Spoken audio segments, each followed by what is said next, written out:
honestly, Doa, this team should have been rebuilt by now.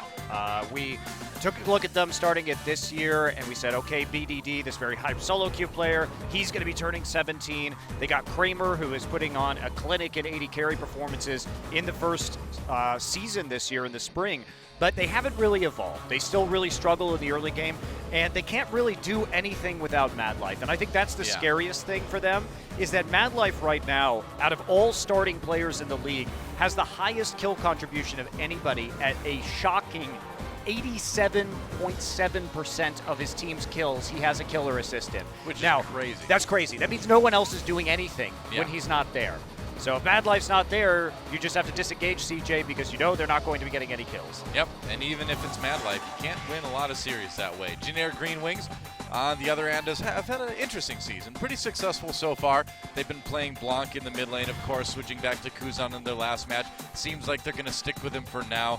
And, you know, you'd have to assume Kuzan is probably a little bit more stable, a little bit more solid in that mid lane for the moment. So do you think the Blanc experiment is over, or do you think we're going to see him come back? No, I think Blanc was perfectly fine, actually. Blanc was putting up some big damage per minute numbers. Kuzan as well in just his one game on Vladimir did a lot of work. I think that they are relatively interchangeable. I don't know which one is definitively better at the moment. Yeah. What's interesting about the matchup today, Doa, is these 80 carries, because obviously Kramer was a huge force leading the league in damage per minute last season, and now he's been struggling a little bit more, but my real concern is Pilot.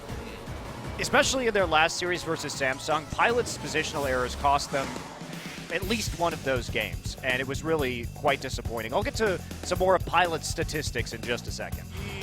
He's an interesting one, we'll put it that way. CJ, of course, 4 matches into the season, they have 1 match win, as you can see, against Longzhu. Otherwise, losses against teams like Ever and Africa. The loss to XKT, well, everybody's kind of doing that right now, but the other ones are a bit worrying. Jin Air, this is just their 4th match of the season. They're 2-1 so far, and the loss against Samsung, well, Samsung's really good right now, so that's kind of to be expected, and it was close. It was close, and Jin Air has had a pretty soft schedule, as you can see, with just that one challenging match against Samsung. Now that they're against CJ, they've been playing mostly the bottom of the table so far.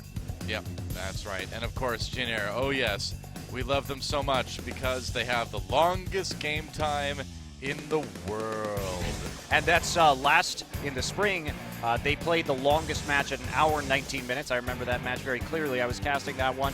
Yeah. And then Jin Air, of course, average game time here at 42 minutes. It's actually kept going up because they are kind of unable to close. And that's one of the more distressing things about Jin Air, is that, yes, they have a 64% dragon control rate. You'd think with how powerful elemental drakes are, getting that many dragons should allow them to close out faster than they do. But they have very conservative shot calling, and they just haven't been really willing to commit to team fights or to commit to closures, and it really does hurt them.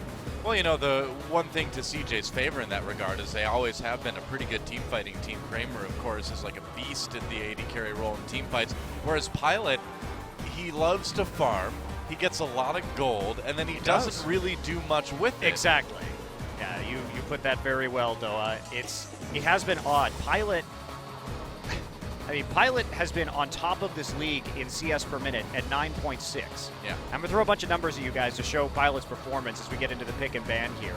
But he gets the highest percentage of his team's gold of any player in the league. He gets 25.8%.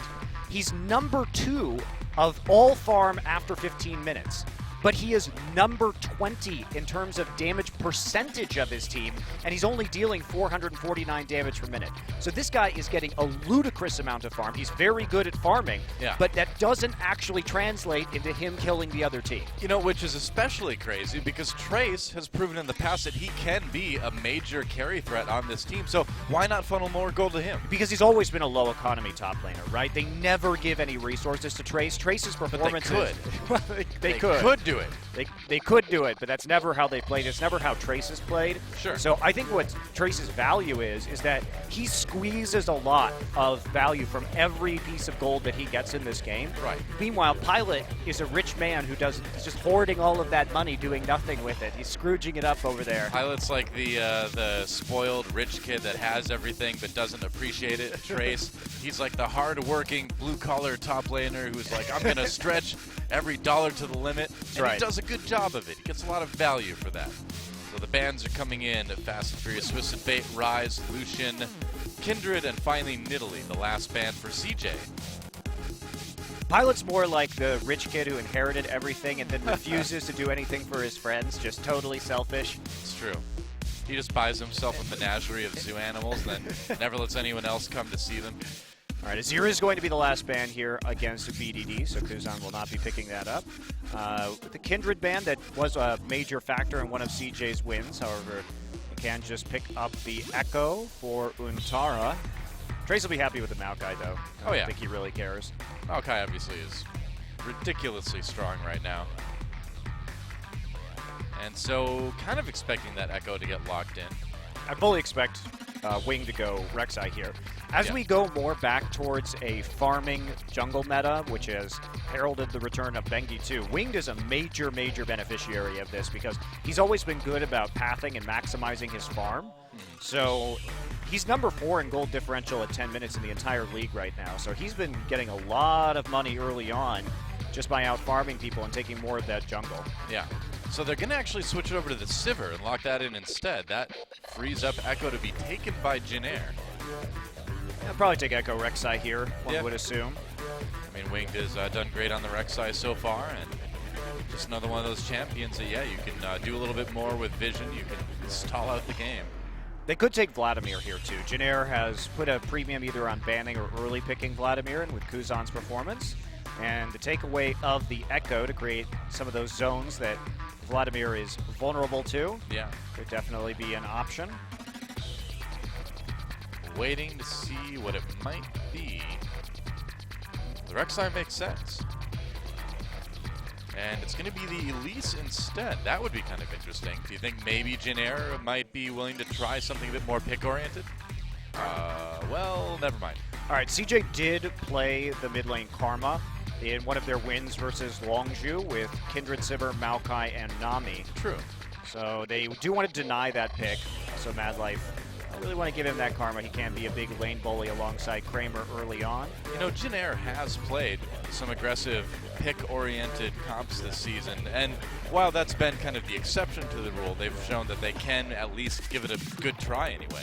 Yeah, I also like them taking away the Karma because Karma Sivir is a duo lane. It's just so incredibly annoying and does set up the picks and the early game pressure quite significantly, especially as people start to assemble around the first couple Drakes. If you have double speed boost, it's so easy to catch somebody off while they don't have a lot of items, pick them off, and then take that Drake. Maybe Graves, maybe Jace, and the Jace would be an interesting pickup. I mean, if they do this, Jin Air should definitely flex that Karma into the mid lane and take Braum. But they're not going to show that just yet. They will, of course, take the Maokai. No need to take the Jace this early on in the draft, and instead they're going for some big damage with the Sivir and the Graves. Right. Should expect some sort of tank support here. Perhaps a utility mid laner to go with this. And you think it's going to end up being a kind of a lot of team fighting for CJ, which is generally what they prefer. Pilot could be taking the Ashe so that they have some additional engage. Yeah, either one would work. There's a Rek'Sai, probably going to get locked in for Winged. I would... So they're deciding right now. The Ashe, the decision that they're making is, do we want to take Ashe for the engage so that we can actually catch people out? But Ashe is vulnerable to Maokai, so or do we take the safer Ezreal and we don't actually have very good engage with this composition, barring some sort of mid lane pick that is going to provide it? Because right now, their engage is basically run at you with Karma Speed and Unburrow, which is not exactly ideal. Yeah, not too much. And do you really trust Pilot on that Ezreal? I mean, yeah, he can stay a little bit safer, but can he be that high damage late game carry that they need him to be? It's a good question. Now, Jin Air could still do something like play mid lane Karma and then play Alistar, and that would provide them the engage that they need. It's true. Alistar's fallen off so much since he's still good. He's still good. That's the thing, is he's not as good as he was, but if he's not an auto pick, like must pick, must ban, but if you're looking for engage, he still provides that for your team composition. And he's still strong pretty much at all phases of the game. Seems reasonable. Oh, MadLife's Bard is a support pick that's drawn bans in the past. Might just go with the Braum instead, but I want to see the Bard, man. I want to see a more aggressive CJ. Well, The Bard would be really hard to deal with if they do end up in a 2v2 versus the Karma and Ezreal. Bard doesn't have a lot of HP, and Sure. that's one of the best poke lanes, like pre-6. All right, well, it's going to be Viktor Braum instead. Yeah, I think taking the Braum here so you can deny some of the Ezreal and Karma poke is a good idea. CJ with a very well-balanced team composition this time around. Yeah, I like it. Now, the question is, what do you add? Do you put that Karma in the mid lane at this point, or do you just grab a mid laner and use her at support? I don't want them to play Vlad just because they don't have the engage necessary, and CJ has done a lot to create those zones with the Vladimir. I don't think we're going to see Ori either. Well, back when GBM was on Jin Air, it was a Jin Air special, but you know, when you said that they shouldn't play Vlad, I imagined that they would probably pick Vlad because of that, and I think they will. I think they will too, just because Jin Air has put a premium on it. Kuzan's individual performance on the Vladimir has been good. There's also the point to remember, which is that CJ team fought so poorly against Vlad and Swain, even when they had a composition very similar to the one they're looking at right now, True. creating all these zones, that maybe you just take it and say, well, you couldn't deal with this when Longzhu played it into you. I don't think you could deal with it now, but that is a big risk that Chicken had. I know, right? That guy loves chicken. You better wear a helmet because chicken is falling from the heavens. The He-Man ad. Well, anyway, CJ definitely has what they need to deal with Vlad. They have Sivir speed, they have so many zones, they've got the Twisted Advance, they have Gravity Field, Smoke Screen, Glacial Fissure. They've got everything to kite this Vlad out from Kuzan, and Jin Air is totally lacking in engage here. Yeah. Great at kiting. Jin Air's composition is wonderful at kiting, but they have to convince CJ that they actually want to engage into them, which means that they have to have priority in the river, on the Drake, and on the Baron. They have to get there first and then force CJ to start the fight. It's a risk to take, especially when we're talking about building tier on Ezreal, some of these scaling champions that just, like Vlad too, that need a little bit of time and a few items to really get rolling. Yeah. I mean, it's kind of typical Jin Air, though. You know, see if you can stall out, just wait for your opponent to get tired, make mistakes, and then win at like 45 minutes. The nice thing for Jin Air is if we do have standard lanes, they're going to be winning all of their lanes. These are all winning lanes. So CJ is really going to have to make a bold attempt here to lane swap, because that's the reason why we see the Vlad actually, Doa, is that right now, Jin Air's philosophy is win lane, win game. Right. Well, let's see if they can. A big match for both of these teams. Jin Air trying to stay near the top of the bracket. CJ trying to keep going with the climb. Let's see who takes game one.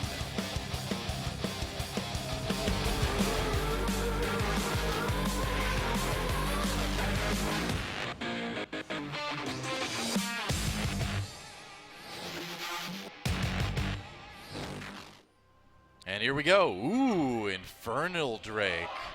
So infernal. I know, it's exciting. Game number one between CJ Entus and the Jin Air Greenwings. And we are going to probably have some action early with that Infernal Drake starting things off. For once, it's not a Cloud Drake. No Clown Drake. The Clown Drakes were real. That's right. We had a massive Clown Drake day on Wednesday, didn't we? So many. So many Clown Drakes in a little Clown Drake cave. Well. Goodbye, Ward. That's one CS for Kramer. He's ahead. He's already Winning won. lane. That's right. GG. Jin Air has failed. They have not won the lane. Okay, looks like we are going to see both on dual lane switching top, so this should be very good for Jin Air. A lot of the Korean players have been expressing that they believe that Vladimir is a strong counterpick to Viktor in lane. Interesting. Yeah, it's a ditto, like Pokemon. I didn't read what the sign says, but I recognize a Pokemon at least. I can't speak Korean, but I can speak the original 151.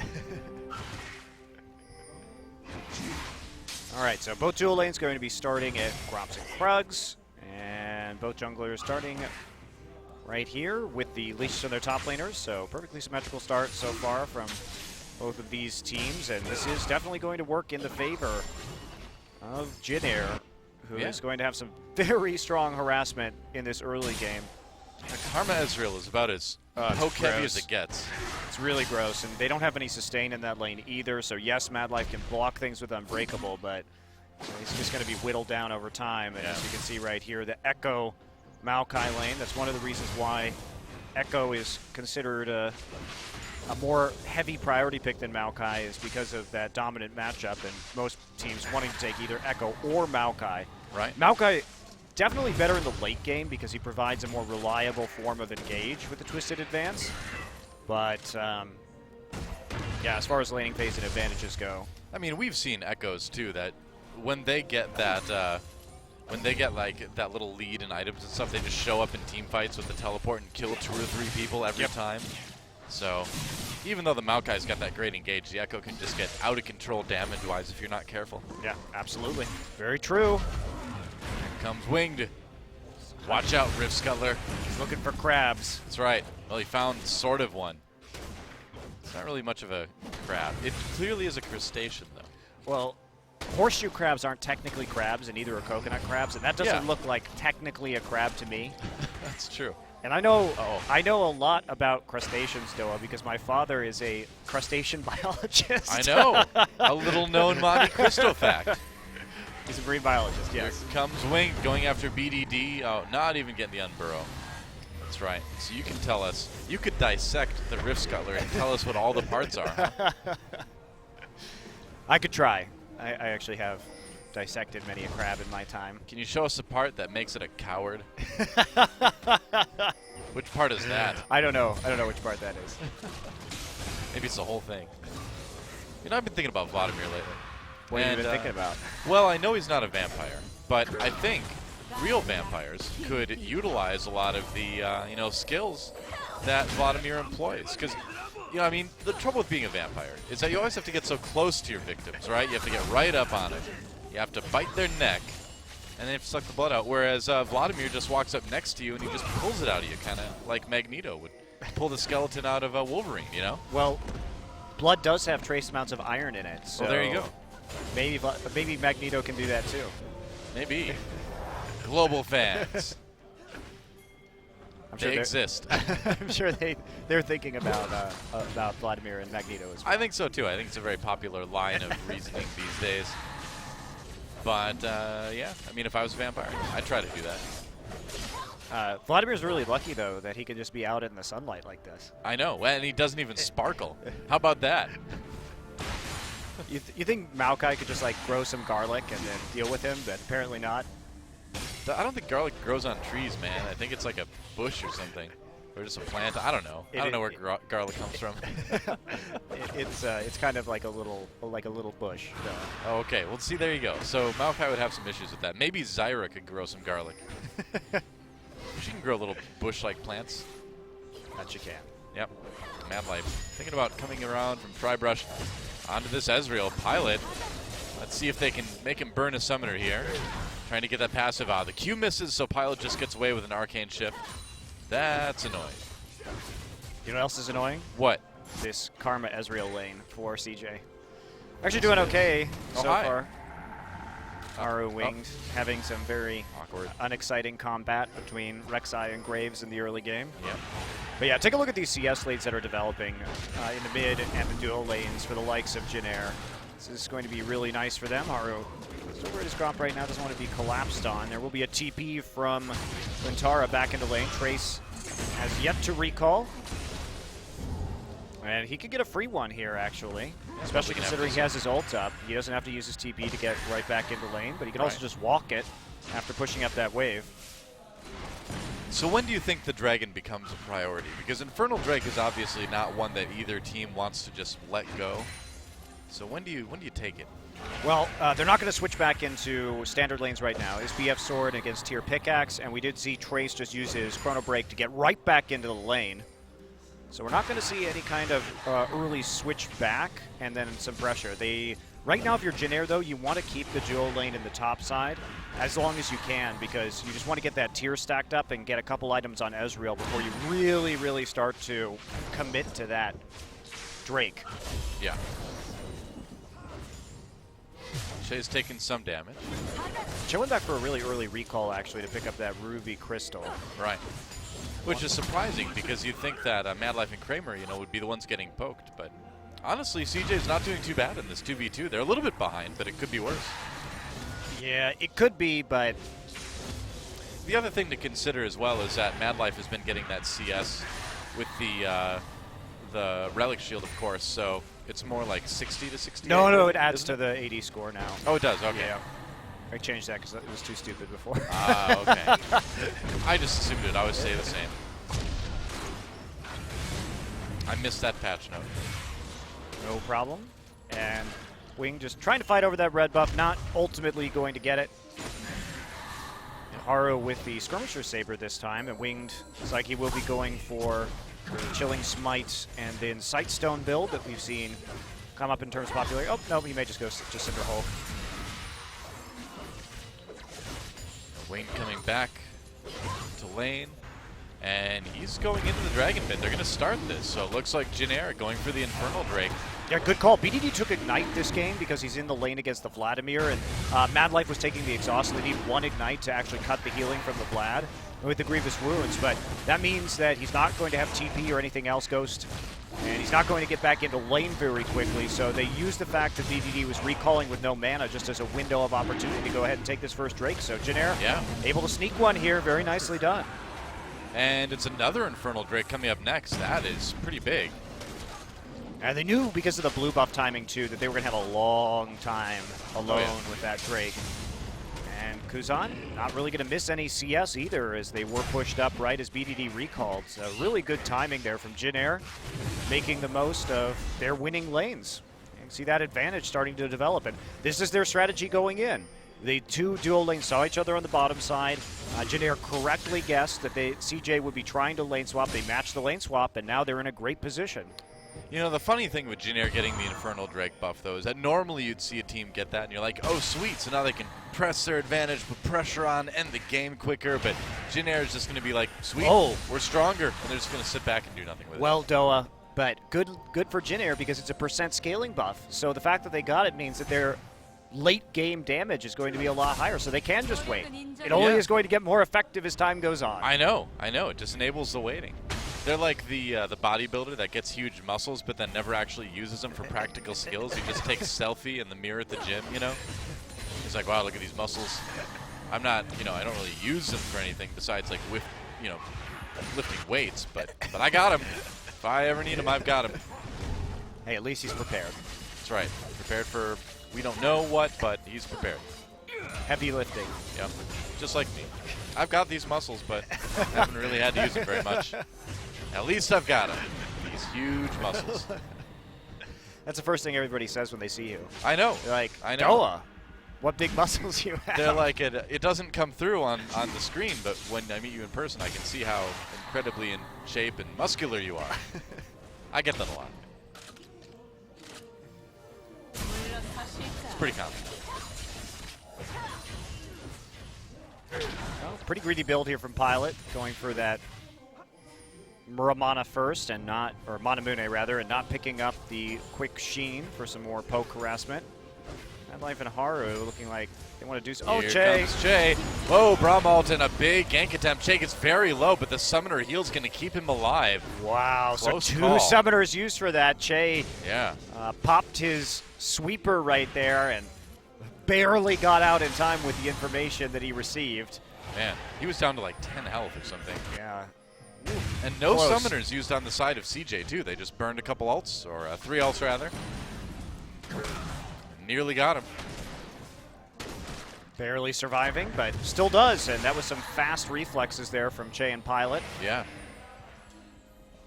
Yeah, good response to avoid giving that first blood over to CJ. But without those summoners now, maybe CJ can find another opportunity once those ults come back up. Well, they certainly are trying to do something with it. They came in, took the Raptors, saw that they could grab a small advantage in the jungle. Chei will clear out a pink ward and then where is he going? I don't know, man. He's walking all the way around. Oh, they think they're going to come in for this invade. So they're going to try and collapse on them, actually. Huh. Well, I got excited. Vladimir should go up there. They actually could have done a lot of work had Vladimir committed to that, but instead He just wanted to push the lane, I guess. it was circuitous walk through the jungle. Could have been a good advantage, though, for Jin Air. Yeah. Had they realized what was going on. Well, CJ at least getting some decent damage done to this tier 1 turret up in top lane. Yeah, they stopped this lane from going quite so badly for themselves. Yeah, I mean, for as much poke as Chei and Pilot have been putting on this duo for the CS lead they've gotten, CJ has been able to actually keep the lane going the other way. It's a pretty nice CS lead, though. It is. With 23 at 12 minutes is, especially once you have that Ezreal and you've gotten a lot of time to stack that tier and win the lane, you're going to be feeling pretty strong at this point in time. Has the Sheen now, too. It's good. Not actually going to check that brush by the blue for the pink ward, so ward will be cleared out pretty quickly, I imagine, here by CJ. Ring will go ahead and leash those wolves, the Prey Seeker, and then try and do a little bit of counter jungling. Not a lot of chip damage on that turret, despite how many times it's been pushed up there in the mid lane. So BDD coming online with some of that wave clear is at least making sure those minions aren't dealing a lot of damage that could be converted into turrets, because that's what Jin Air has to do here.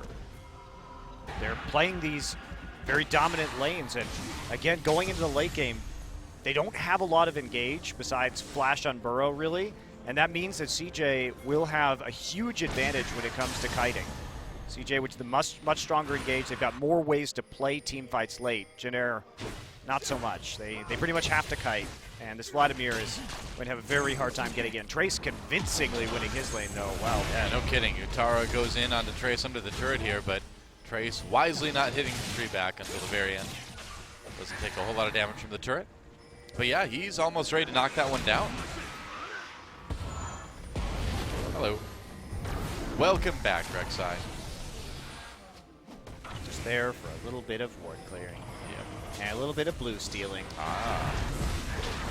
CJ wants to try to stop this, though. Haru is there. He can try to smite it away. MadLife zoning from the side. Kramer coming in. And CJ really wants this blue buff. Haru does get it. A little bit of damage comes in from the Karma. But BDD walks away. So it didn't end up going to BDD, but at least it didn't go to Jin Air. Yeah, that's the huge thing, is that if they want to keep chipping away this turret, they need to go ahead and take away that blue buff, make it as hard as possible for BDD to actually clear the waves repetitively. So it doesn't really matter if Haru gets it. They're going to be happy with that result no matter what. Right. Question for me is, where is the blue buff going to go on Jin Air in the late game? Because obviously Rek'Sai and Vladimir are not ideal blue buff targets. So do you just go ahead and give it to the Ezreal so he can spam a few more spells at that point? We'll have to keep our eyes on that. Probably. See what their decision is going to be. CDR obviously useful on Vlad, but as he gets Proto Belt and Spirit Visage, you know, he's not really going to need a whole lot more. I mean, you could make an argument. Okay, here we go. Braum ult on to Pilot here. Pilot has that flash, just came back up again, gets stunned anyway. There's the exhaust. First blood does go over to CJ. Kramer picks it up. Nice gank, but they may be giving up the Infernal Drake for this, and this would be two of them. Haru comes in a little bit early for the steal, really trying to go for it. Can't smite it away, and he might give a kill right back over to Jin Air. He will. Kuzan comes down and takes that one. That is dangerous. Now CJ trying to respond to the response with some damage on this top lane tier 1, but not a big enough minion wave. They're going to have to back away. And Chei with the AoE damage onto the minions too, clearing it out quite efficiently for a support, and that's one of the advantages of having this Karma. Well, 2 Infernal Drakes now for Jin Air. That's going to make it very hard for CJ to do these team fights that they kind of wanted to do in the late game. Oh, they can still do them, because basically the idea behind CJ is if they play this composition properly, the Vlad is never going to do damage to them. In fact, nobody on Jin Air is. I suppose that is true. So if you can't actually get in there within range to deal damage and you're just getting harassed and kited out, then you're not going to be too worried. But now it does put the burden on CJ even more to play these team fights flawlessly, and that's not something that we've seen from CJ Entus this season. Certainly makes it a bit harder. I mean, they couldn't do it against Longzhu's Vlad and Swain combination when they had legitimately all the tools in the world in the draft to do that. Yeah. Rift Herald's just ignored. He's like, well, yeah, I guess I'll just look at this ward for a while, thanks. He's just sitting there gurgling to himself. Yep. Indigestion. It can feel like a raging vision ward. Poor guy. Do you think pink wards are related to the Herald somehow? They're both purple with eyeballs. That's true. Oh, teleport coming in for CJ. And Pilot trying to get away. Can't do it. Whoa, they blew him up fast. Man, nice collapse by CJ. That's a 5-man push, though. They are going to lose the bot lane turret to the Ekko, so just trying to trade right now and get something. But Vladimir going to be able to push up this mid lane. CJ has nothing really to work with right here besides going for a very awkward Rift Herald attempt, perhaps, but Jin Air is cutting them off so they can't even defend this mid lane turret. Sivir has to go down for the wave clear, and they're going to take a lot of damage on mid and a lot of damage on their tier 2 in the bot lane, and now they have to defend. Sivir on the bottom side of the map. I don't even know if they can take this Rift Herald. Well, Jin Air may want to playing fight with this. fire. Yeah, they really are. MadLife trying to zone with that Braum QB. Here comes Wing. They're going to turn right onto him. Untara with the twisted advance. There's a Braum ult to knock up Wing. Looks like CJ will pick up 1 kill. And Haru manages to flash away barely before dying. Kuzan nearly gets him with that ultimate. Coming back in for a bit more damage onto Untara. And CJ defends the bot lane. They're able to get a kill on Wing, but they don't get the Rift Herald. And meanwhile, that mid lane turret's getting lower and lower. All right, the collapse onto Trace. Kuzan's there, though. There's a lot of damage coming out of that Vlad. And Chei poking really effectively, too. And CJ can't seem to defend this mid lane turret. Nope. So they got a kill, but they ended up losing their mid lane turret as a result of that kill. It was a nice setup, but this was a bit of a desperation play. Maokai just coming in because they're hoping to trade.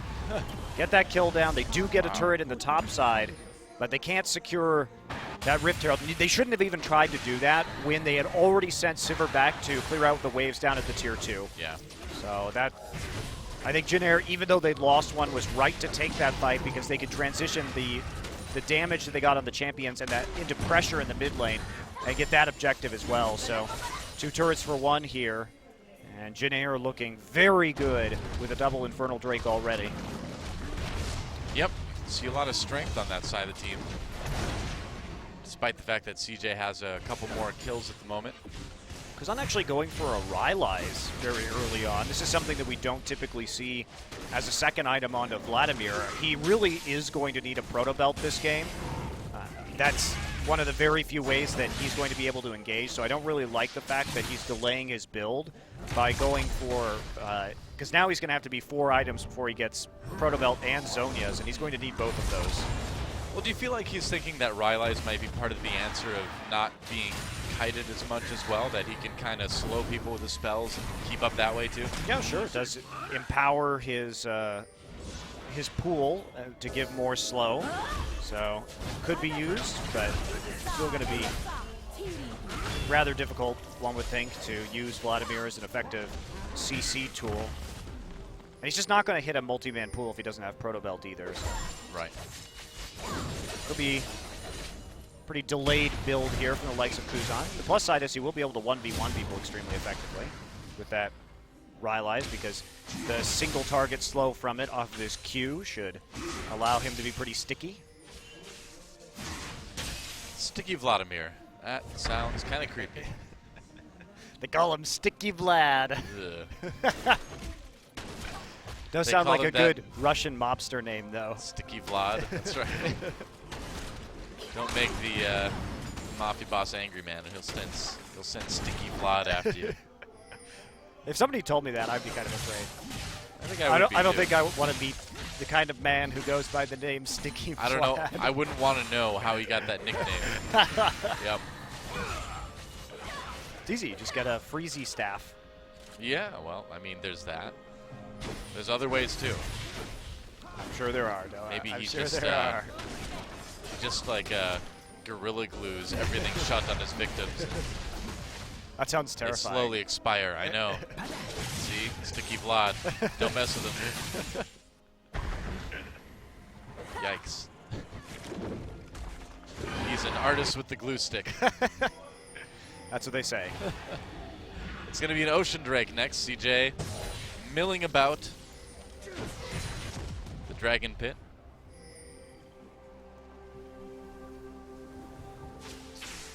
But not doing anything. No, they're not.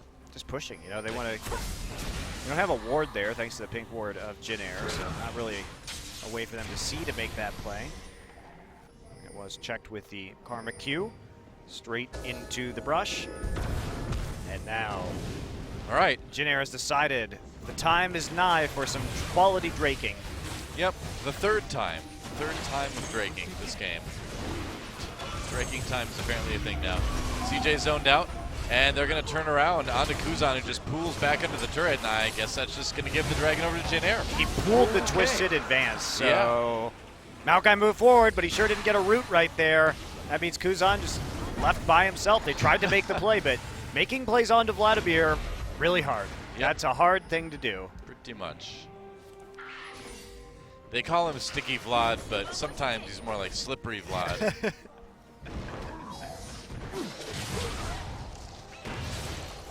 I had a classmate in college named Vlad, but he wasn't the hemomancer though. Was he that we knew of. Sticky and or slippery? Nope, just a kind of regular guy. Same name, but nothing really. If you had to give him a nickname, what would it have been? Regular Vlad? Regular Vlad, yeah, I think so. I think wow, that's that guy's boring. Yeah. Average Vlad. Yeah, let's take a look at this little attempt again. They were zoned out by the parallel convergence. They use absolutely everything, but Slippery Vlad gets away with the help of his ghost. Yep. Good old Slippery Vlad. He covers his victims with grease, and then he pushes him down the stairs. Look out for Slippery Vlad.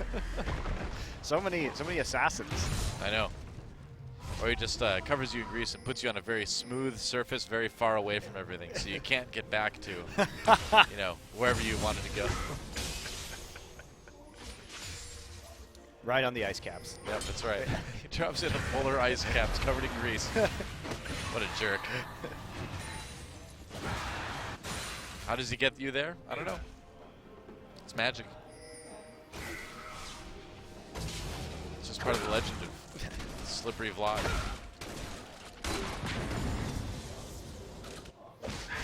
Well, it's another Jin Air game, though, where they dominate the Drake, keeping up their very healthy dragon control rate, and they farm.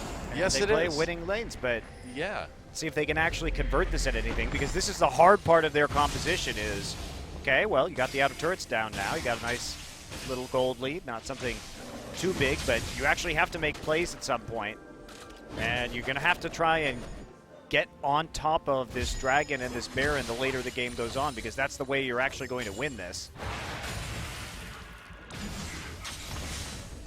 Well, Jin Air, when they're not playing League of Legends, they're playing Farming Simulator, and they're letting it inspire them. It's working well, I would say. It is. You can really see how it's affected their play. Oh yes, the crop of winning has been bountiful, for the most part, you know. But it is a bit slower. That's just how they are, you know, just kind of easygoing group of guys, willing to wait.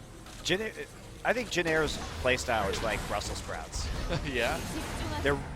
It's really good. Like, technically, you know, it's good for you to watch this game and eat Brussels sprouts. I like Brussels sprouts personally. I think they're delicious, but a lot of people, it's not very fun to eat them. I think they're okay.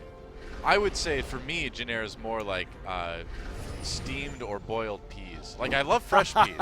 Like, boiled peas are like squishy on the inside. I know they're healthy for me, but man, those are disgusting. I can't stand the experience. I feel the same way about Jin Air's play. It's probably good for me, like you said, to watch this. I feel like I'm learning more strategically, sort of. But, man, it's tough. Well, the Brits are going to hate you now because they love mushy peas.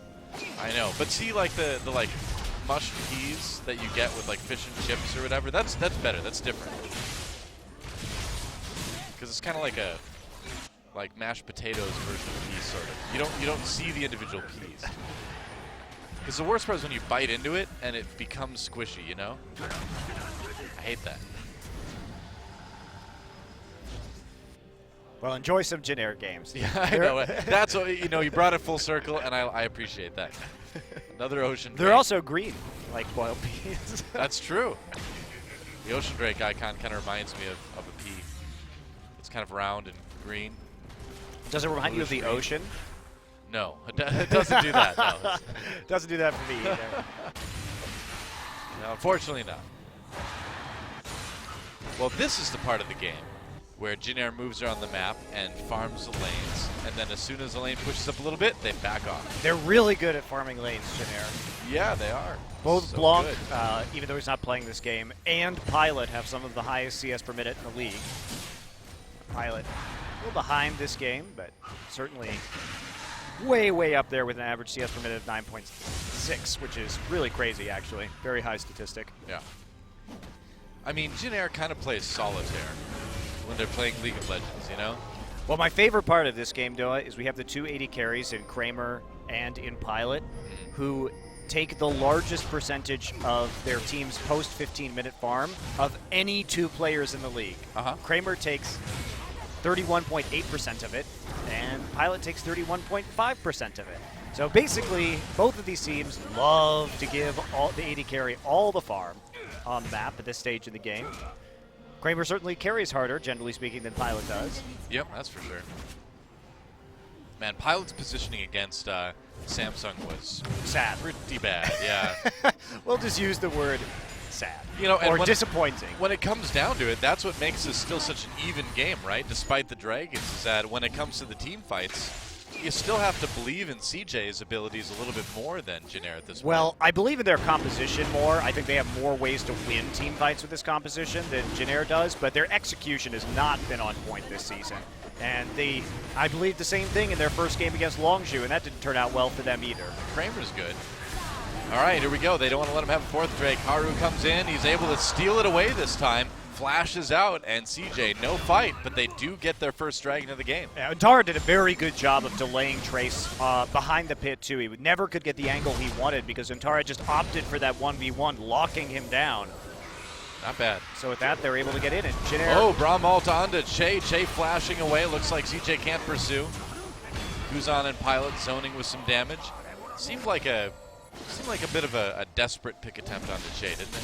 Well, he has so many tools to get out of that. If he has his mantra up, mantra shield after the flash will give him the survivability and the speed he really needs to deal with that situation. But I really do like what CJ did because taking away that Ekko really limits the options. Ghost coming in. Hey, they're going to try to make a play here. Wing getting the knock up here. CJ taking a lot of damage. We're trying to find the kill onto Wing. Trace finds one first, though. A kill in response onto the Rek'Sai as Haru tries to back out of the fight. Chei and Pilot chasing.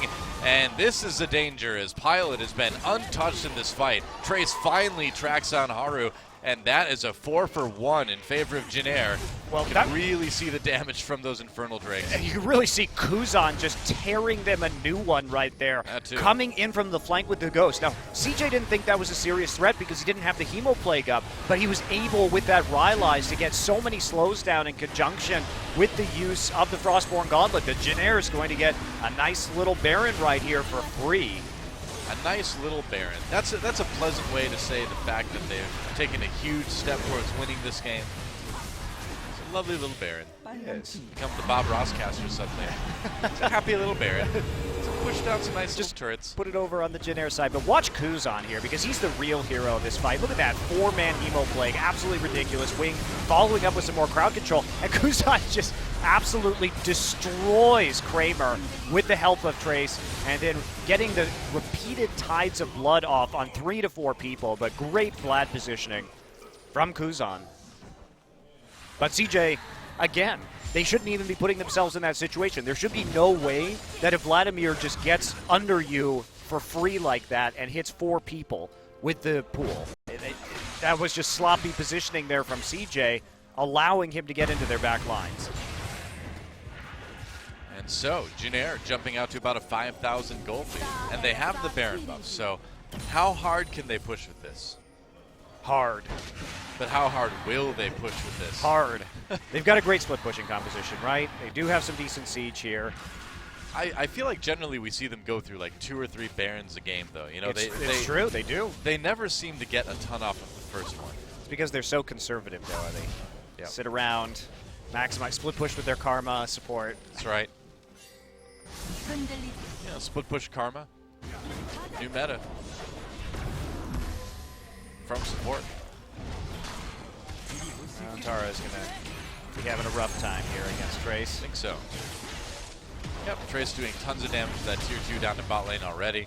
And there's really not a lot that, or really I should say not anything that Untara can do to stop this. So another turret going to Jin Air now. Yeah, Vladimir in the mid lane also just cutting off that wave early. Doing a great job of applying that even pressure. Trace just keeps on rolling here. He actually uses ult to heal himself. Comes right back to comes right back to the lane with his ultimate. Yep. Keeps the split push going. Still has that teleport available. Yeah, really good use of that ultimate. I think especially in this situation when you're in the late game and you're going to not be team fighting anyway, so that Chrono Break has basically no use for you before it comes back up again. Go ahead and use it to keep putting on the pressure. Yeah, why not? And they've got a pretty effective 3-1-1 split push going. Coming out to a 7K gold lead. Trace can't actually kill us. He should just focus on clearing out the minion wave right now. There you go. Another turret will fall. Vladimir still in that mid lane. Yes. Jin Air doing a great job of closing off this Baron. They are actually. This would be nice to see. This is going to be the third turret now they've gotten from the Baron, and this is where, like we said, they've been kind of struggling this season. Is closing games out methodically and effectively. But so far so good in game one anyway. Yeah, it looks great. This has been a really well executed split push. Yeah. Been very clean from Jin Air. I even like their lane assignments, keeping the Vlad in the mid lane instead. Trace is going to come back yet again every time his ultimate is available. Yeah, why not? And doing tons of damage. Man, he's killing that turret fast, and it's going to pull a lot of members of CJ down to deal with him. Yeah, 3 people have to go down there in order to Meanwhile, clear that out. So they keep the Vlad in the mid lane just because he has the ghost, so he can collapse to either side extremely quickly, react to whatever CJ is going to do if they're going to try some all-in maneuver. Pretty good. A minute till the next dragon now.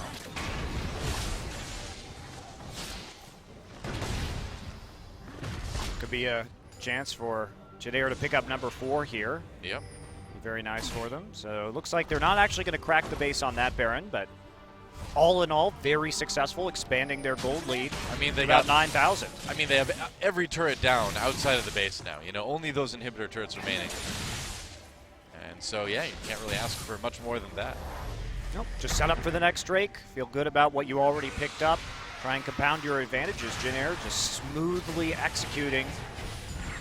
Oh, it's a wind Drake. I mean clown Drake. I mean cloud Drake. It's something. It's a cloud Drake. And unfortunately, that won't help Jin Air a whole lot. Get them faster rotations, don't you know? That's right. That maybe slightly less than a second faster rotation. Yeah, that was one of my favorite things. Deficio was tweeting the other day saying that they were doing some tests in the office on the effects of a Cloud Drake, and one Cloud Drake gets you from the bot lane to the mid lane 0.5 seconds faster. Ooh! I can't believe that. Like it's hard to believe it's that ineffective. Which means, by the way, guys, that if you're trying to siege a base like this, if you're lucky, that Cloud Drake means maybe you get 1 extra auto attack off on one of these inhibitor turrets. Right. 1. Oh boy. Really, really worth the time and effort to go get that. Yeah, probably not so much. CJ clinging to life as much as they can. The next Baron up in about 2 minutes. But this map and this game are pretty much all Jin Air's right now. I really wish that we had seen CJ try and go for the Lucian, because I thought that their Lucian Varus execution was actually quite good from Longzhu Game 3. And they banned the Lucian, so they don't even give themselves, and they banned the Twisted Fate too against Kuzan, so they don't even really give themselves some early game champions to work with to try and dominate, and then they got into these standard lanes which were all bad for them. Every lane was losing for them. And then when it came to the late game, even though we were talking about only a 2-3K gold deficit, they certainly have the team composition to be able to come back and kite effectively, but they just let Kuzan get into their backline for free. And you can't do that against the Vladimir. He's too strong right now. Yeah, I mean, and we're kind of seeing what we talked about earlier, where CJ just simply seems to have an issue handling this Vlad. No, they don't know how to play against it. It's not even... The sad thing is it's not even that hard, though. It's just, you just have to stay grouped as 5, kite him out. You have so many abilities. We could do it. If we were playing this game, we could handle Probably handle not, Kuzan actually. Vlad. I don't think I could. I could do it so easy, man. Yeah. I would just play Annie, and I would just come in, flash Tibbers, stun the Vlad, destroy him before he has a chance to pool. I just one-shot him. Well, theoretically, they could do something like that if MadLife landed his Q onto the Vlad, straight into the Twisted Advance. There are chain stuns here that they can use to actually kill him, grab a field right afterwards. You keep him locked up long enough that he's not going to be able to do anything. The trouble is while you're focusing all this on Vlad, what is the rest of the team doing to you? I think you can deal with it. I honestly do. I think CJ has a really good composition. They have a high amount of burst damage. Just they are not playing it properly. Trace is just zipping up here, and there's going to be a TP. Yep. Teleport coming in for CJ. They really want to try to prevent Jin Air from taking this Baron. That was such a bad TP. It was reactive because they thought the flank from Ekko was coming that they saw with the ward, but Trey's too smart for that, just backs off immediately, and now CJ is going to be sitting here, but they don't have any control over the mid wave. They need to be in between the mid lane and the Baron if they want to have any shot at this, and as a result, Jin Air just going to fall down there and see if they can take any kind of objectives. Trace now with the TP advantage too. They don't have to go for the Baron any longer. They got the teleport. That's all they needed. Very true. Nearly a 10,000 gold lead for Jin Air without really a lot of fighting, just kind of grinding it out. Typical Jin Air game. Nobody gets kills. Very typical. You don't get kills, they don't get kills, and they just play the objective game, play around your cooldowns, your summoner cooldowns, and win that way. So here we go. Pretty much. This is exactly what Jin Air should be doing, right? This is the highest reward play with the lowest risk. Because they know the TP is down. So bait out the TP, and now you just, trade an inhibitor for a mid lane tier 1? You'll take that trade. No kidding. And I mean, at 38 minutes, that is CJ's second turret of the game. That's it's pretty sad. So that's what happens when you lose lane, lose game, though, right? Yeah, pretty much. This could have been very different with a lane swap scenario. CJ maybe would not have fallen into this hole. Yeah, first inhibitor of the game goes over to Jin Air. Now they're going to start that Baron again. They don't need to get it, really, though. Nope, sure don't. Yep, Trace is like, I better go up and join my team. What is this tree doing? Knowing tree. Right now, Untara is basically the champion equivalent of that, like, annoying, cat or puppy that just keeps, like, jumping up on you and trying to get your attention. It's not really doing anything, and it's kind of cute, but also kind of annoying at the same time if you're trying to do something else. You know, Doa, what Maokai skin I really want? What? The Greenpeace Maokai skin where there's a protester chained to him. Dude, they need to make that happen. And maybe he like throws other protesters out of his branches as like they've been sitting up there for a couple days, That would be good. I can see that. Here's a fight. Trace coming in from the side. BDD winged a little bit in the middle of everything. Haru already on the run, and Trace is going to chase here. Pilot, again, untouched, just able to fire all these mixed stick shots into CJ unopposed. And everybody just needs to run from Kuzan. You just can't funnel through a choke against Jin Air like that, because Kuzan's just going to sit there. Yeah, well, the CJ did actually control the choke point, which meant that Jin Air couldn't do more. Basically, they got into the backline to try and kill Haru, but they couldn't follow up. This is what CJ should have been doing this whole game. This, right here. Kiting? Yeah, kiting. Controlling choke points and trying to force Jin Air to walk into them. Jin Air's going to walk right into the Baron pit. Ooh, it's a trap. Yeah, but they have no engage, so whatever. Well, they're going to try it anyway. Parallel Convergence comes down. They do get the stun onto Untara. Haru coming back in for a bit more damage on the Graves. The pool. Wing going deep, going for the knock-up here. Pilot again doing tons of damage, and CJ just getting knocked down. Tons of damage coming out of the Jin Air team. And, I mean, CJ just can't stand up to this. Untara comes back, of course. Goes down. That's a double kill now for Pilot. True Shot Barrage comes through on the Kramer, and they're going to be able to finish it off. Nearly an ace. BDD with no health left, and Jin Air with that inhibitor down in bot lane is just going to go for the win, and they're going to get it. Super minions already pounding on the Nexus turrets, and that is it. So about 41 minutes into the game, BDD trying to get a bit of revenge, but it's not going to happen as Pilot comes in for a bit more action on the Ezreal. There is the ace, and there's the end of game one. Jin Air takes it. GG. And honestly, CJ played that last team fight about as well as they could have, but unfortunately, when we're talking about a 10,000 gold deficit, too little too late, it's right? too little too late. It Yeah. really is. Too much money in the hands of Jin Air, so they were able just to brute force that engage. Pretty much. But yeah, I do think CJ at least had the right idea conceptually about how to play that team fight in the last one, and had it been even, I think they probably could have taken a win there. Well, it's just too bad that it took them 40 minutes to figure it out.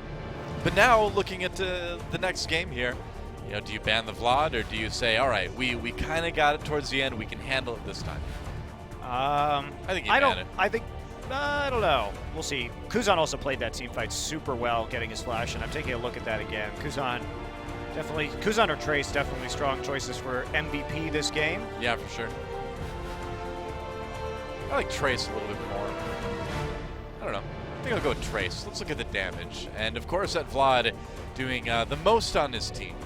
Again, though, Pilot just not really doing a whole lot in that game. Less damage than the Ekko. Of course, a lot of it was because Ekko was just constantly fighting with Maokai that game. So Yeah, exactly. you are just going to get a lot of damage.